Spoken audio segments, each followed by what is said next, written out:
Hello, grade 9. This is part 2 of chapter 11, lesson 2, the history of Western Europe. We have stopped at the beginning of the Age of Enlightenment, which, as I said before, it was a period in Europe which has the most discoveries and scientific observation. It also was the beginning of the heliocentric theory.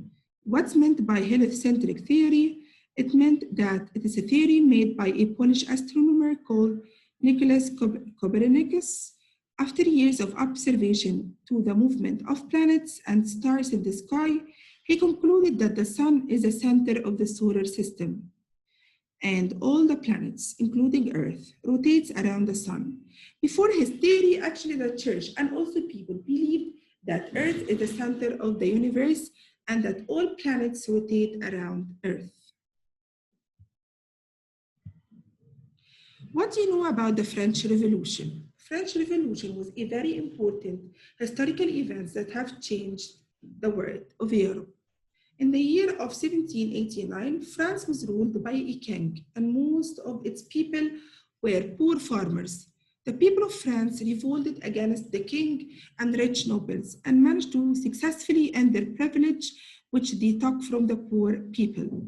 They had many privileges, like tax paying, and people were very hungry on the streets of Paris and France.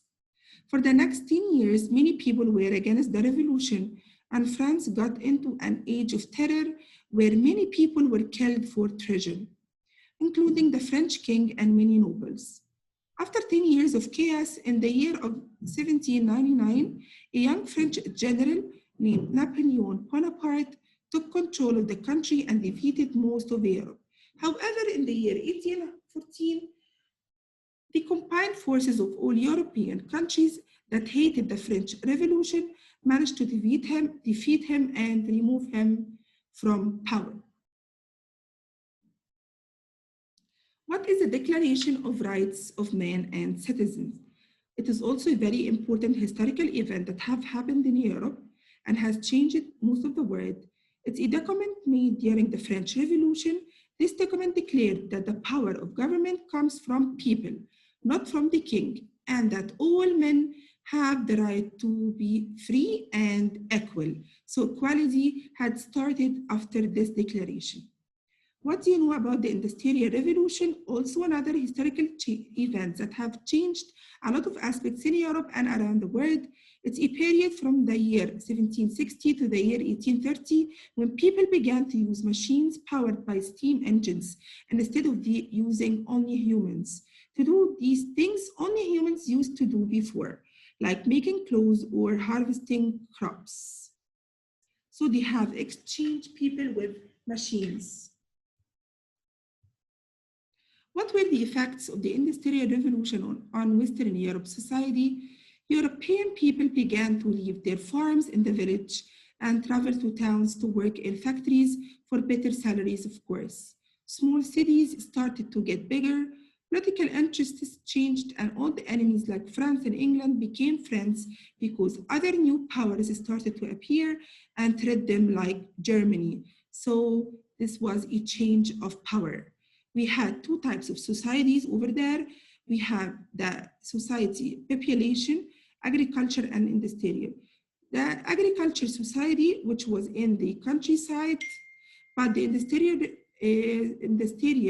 population were living in city.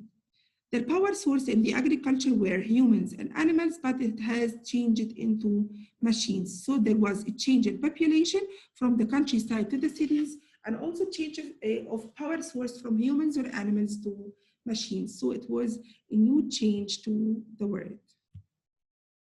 World War I, one of the most important events that have a great change over the whole world. The fighting sides were the Central Powers and the Allies. The Central Powers were Germany, Austrian-Hungarian Empire, the Ottoman Empire. The Allies were France, England, Italy, Russia, and the United States of America.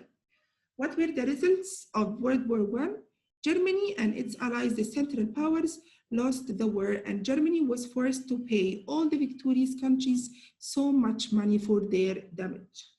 Over 15 million deaths from all fighting countries, rise or radical politicians like Adolf Hitler in Germany and Mussolini in Italy. So this was the beginning of people like Hitler and Mussolini to appear. Who was Adolf Hitler? Actually, Adolf Hitler is a political leader who used people's anger to gain power by this year.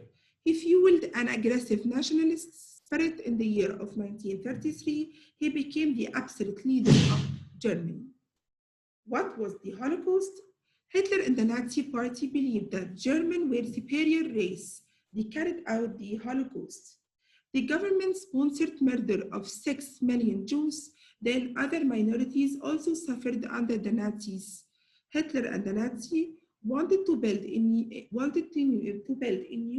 German empire, so he began to build armies to force this. And that was the reason behind World War II.